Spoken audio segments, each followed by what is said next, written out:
family home is a pivotal item whenever considerations around aged care are being made. Joining me today is Louise Biti from Aged Care Steps to discuss this issue. Welcome, Louise. Thanks, Darren. Now, we might just start with the definition of the home. What is that and how important is that? Well, simplistically, we think it's the physical building where we actually live. But from a Centrelink and aged care perspective, it becomes a lot more complicated than that because people live in all sorts of different environments. They might live in a building they own. They might live with children.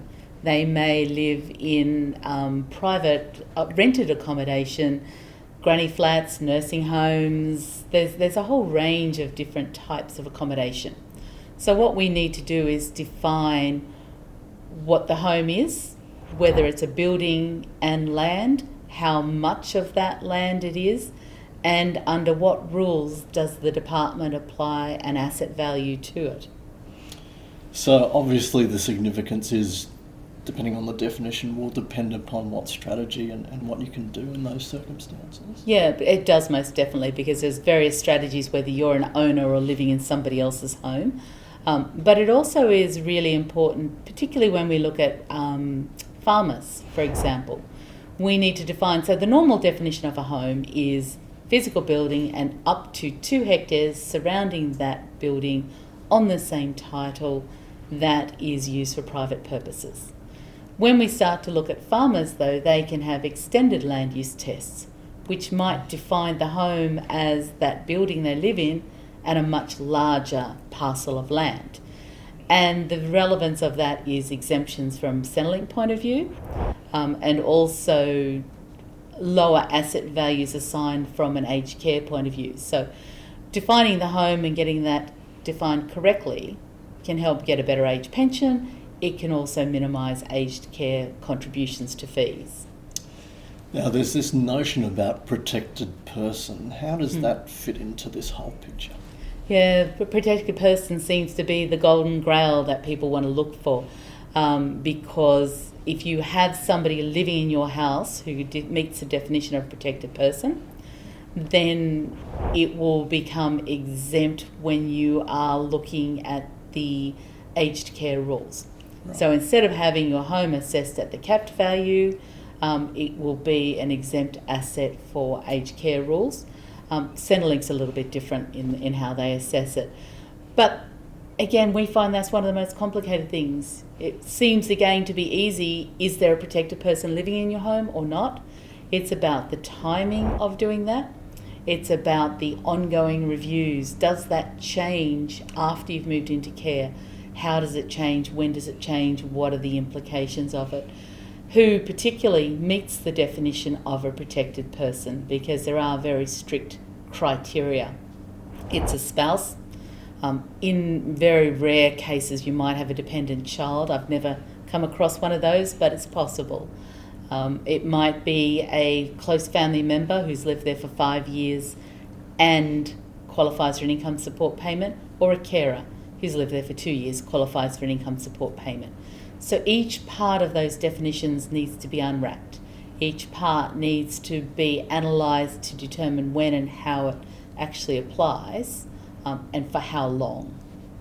When we talk about the family home, is there an increasing emphasis on home care at the moment? Oh yes, most definitely. And I think the Royal Commission that's on aged care at the moment is probably highlighting people's nervousness about going into institutional. So home care is most definitely what most of us aspire to want if we're going to need to access care. So there's definitely a much greater interest. But the same as the moves to residential care, everybody leaves it too late. Mm-hmm. They leave it until the very last minute. Older people and our parents are resistant to get home care because they see it as a failure. They see it as a decline down that slippery slope. They see it as conceding defeat in their ability to live independently. We think it's far more an insurance policy to be able to live independently for longer, getting support so you don't hurt yourself, getting support so you don't need to move into institutional care is really important. But leaving it to that last minute creates a bigger drama, particularly because of the waiting periods. There's something like 90,000 home care packages in the market, and potentially that many people and more waiting for a packet to become available. Wow. And we've only touched on a few of these issues, and it's Yeah. obviously quite complex. How can advisors help clients through these processes? By talking to them. I think advisors need to be proactively raising the issues.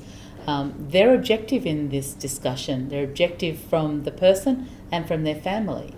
So proactively raising the issues around frailty, around options for managing frailty, for options for maintaining independence, accessing care.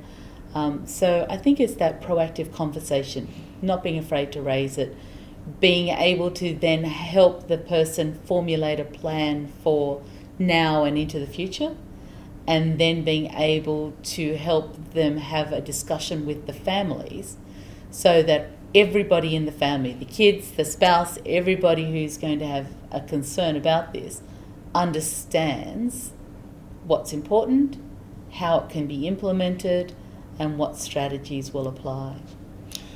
Louise and I have just really scratched the surface on some of these more complex issues to do with aged care. If you're interested about finding out more on this subject and across a lot of other things touching aged care, the Financial Observer is holding its Beyond Retirement Summit in October. The details are on the screen now. If you'd like to find out a little bit more or actually register for the event, it's a half-day event being held in Melbourne and Sydney. So have a look at the details on screen now and register if that's what you would like to do. Other than that, I'd just like to thank you very much again for joining us today, Louise. Thanks, Darren.